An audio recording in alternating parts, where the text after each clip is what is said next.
How can executive functioning coaching help your child with ADHD? Many students with ADHD struggle with their executive functioning skills.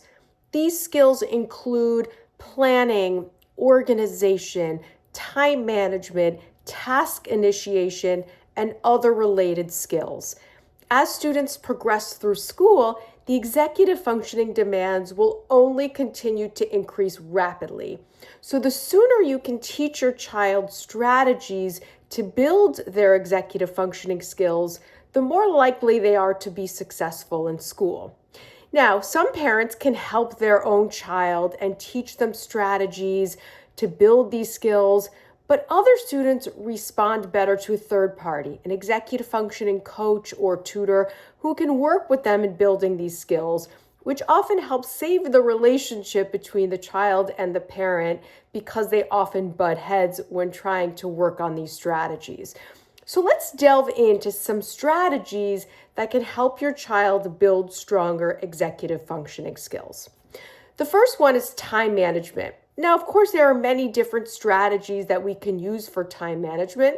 A simple one even involves a smartphone. If your child has a smartphone, have them set reminders 30 minutes before an event or an activity just to remind them that it's coming up, because oftentimes they might forget and they might run late.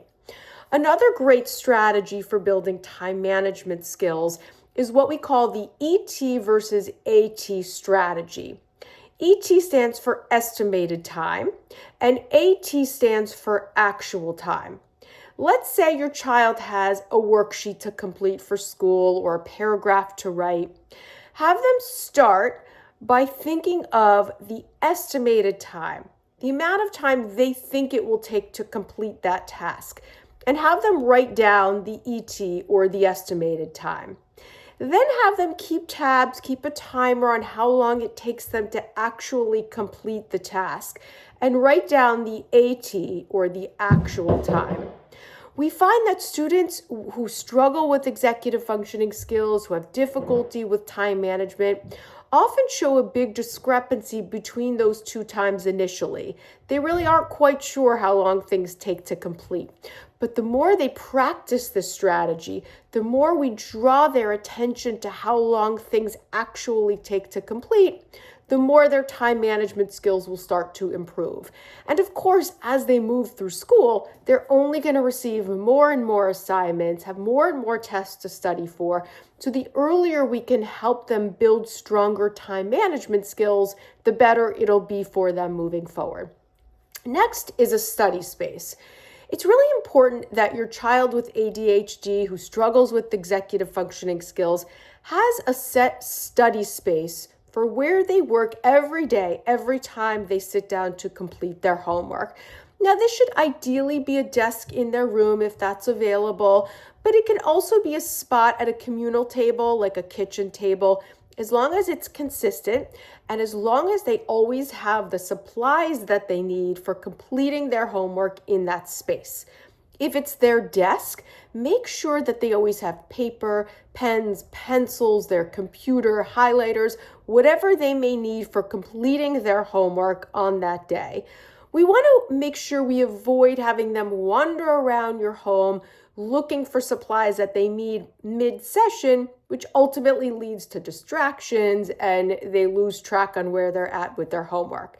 Now, if your child works on a communal spot, like a kitchen table or a dining room table, you may want to help them make a supplies bucket that has all of the supplies that they'll need for completing their homework in that bucket. And again, if the supplies run low, fill them up to make sure that the bucket is always filled with supplies. Then when it's time for them to do their homework, they should take the bucket from their room, bring it to the spot where they'll be doing their homework, and then when they're done, they should bring the bucket back to their room and keep it in the same spot. Consistency is key, which leads me to my next tip, and that is help your child pick a consistent time for when they will do their homework. Some students like coming home, having a quick snack, and then doing their homework right away to get it over with.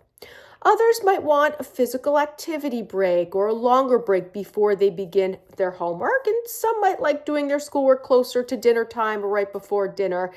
Whatever works for your child is fine as long as it's consistent. So, talk to your child about when they feel they work best and come up with a consistent study time. Now, if there's a day or a series of days where they have an after school activity and the time needs to be different, build that into the schedule. Just make sure at the beginning of the week you have set times for when your child will complete their homework. Again, the more consistent we can be, the better it'll be. Some students also like color coding as a strategy to help them become more organized, where we pick one color for each class. Science might be green, English might be purple, whatever the color may be, and any folder, any notebook that corresponds to that class should be in that specific color. If a student uses an assignment book, they can even use multicolored highlighters, and when they finish, say, their science homework, they could take out their green highlighter, if science is green, and highlight that assignment in green just to have consistency with the colors. The more strategies, the more systems you can integrate now for your child with ADHD, the more likely they will be successful in school moving forward. At EBL Coaching, we happen to specialize in helping students with ADHD and with executive functioning challenges on a one-on-one basis. We provide tutoring both at our learning center, we have tutors that go to the home, and we do virtual tutoring. So contact us today to see how we can help your child with ADHD thrive.